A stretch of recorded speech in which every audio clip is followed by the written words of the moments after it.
اندر مشغول ہیں، اور طے یہ پایا ہے کہ حضرت مریم علیہ السلام اپنی جگہ اعتکاف سے باہر، مسجد سے باہر جائیں گی نہیں، اور باہر سے کوئی آپ تک آئے گا نہیں۔ بات سمجھ میں آ رہی ہے آپ کو؟ حضرت مریم علیہ السلام وہاں سے باہر جائیں گی نہیں، باہر سے کوئی دوسرا شخص آپ تک آئے گا نہیں، اور آپ کے کھانے لانے کی ذمہ داری، پینے کے لیے لانے کی ذمہ داری وقت کے نبی حضرت زکریا علیہ السلام کی ہے۔ کہ کھانے کا انتظام زکریا علیہ السلام فرمائیں گے، آپ کے پینے کا بندوبست اور انتظام حضرت زکریا علیہ السلام لائیں گے، وگرنہ بصورت دیگر مریم علیہ السلام باہر جائیں گی نہیں، باہر سے کوئی دوسرا آپ تک آئے گا نہیں۔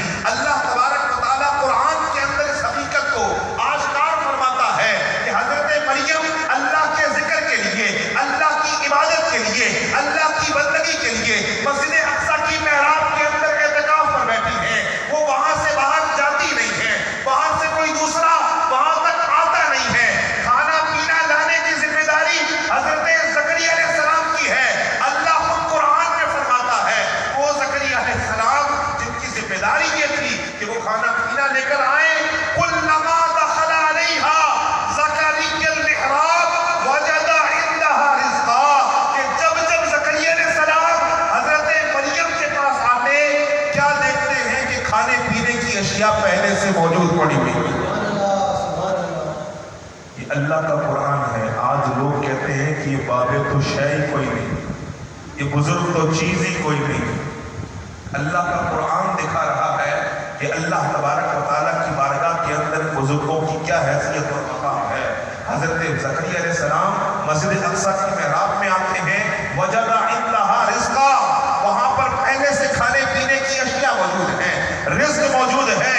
حضرت زکریا علیہ السلام حضرت مریم سے پوچھتے ہیں، حیران اور تجسس میں ہیں کہ مریم تم یہاں سے باہر جاتی نہیں ہو، یہاں سے باہر سے کوئی دوسرا آپ تک آتا نہیں ہے، کھانا پینا میں نے لے کے آنا تھا، میں کھانا پینا لایا نہیں ہوں، تو یہ تمہارے پاس قالت ہوا من عند اللہ۔ تو حضرت زکریا علیہ السلام حضرت مریم سے جواب سوال کرتے، یا مریم انا لکی ھذا، اے مریم جب میں آپ کے پاس نہیں لایا ہوں تو یہ آپ کے پاس کہاں سے آ گیا ہے، یہ آپ کے پاس کہاں سے آ گیا ہے؟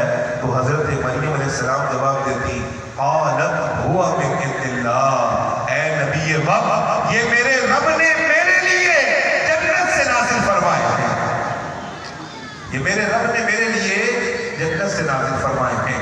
اللہ اپنے مقبول بندوں کے لیے کھانے پینے کا بھی انتظام فرماتا ہے۔ حضرت غوث اعظم رضی اللہ تعالیٰ فرماتے ہیں، لِكُلِّ وَلِيٍّ لَهُ قَدَمٌ وَإِنِّي عَلَىٰ قَدَمِ النَّبِيِّ بِبَدْرِ الْكَمَالِ۔